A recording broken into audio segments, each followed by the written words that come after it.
Yoruba has some ways of responding to situations that are very special. Such among them is this statement: Tẹ́ ẹ bá fẹ́ pe abuké, ẹ pe abuké, èwo ni bọ̀ dátẹ́yìn ń dùn.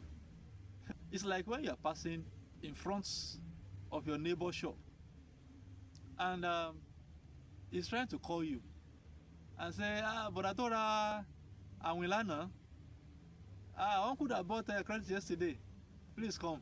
He's indirectly calling you a debtor. You now tell him, if you want to call me a debtor, just call me straight.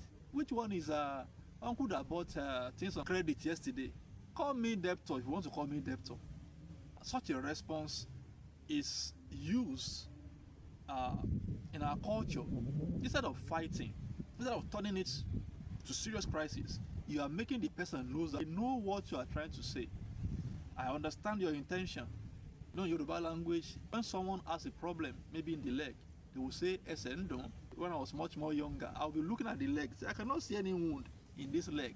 But they know what they are talking about. They have an indirect way of calling things.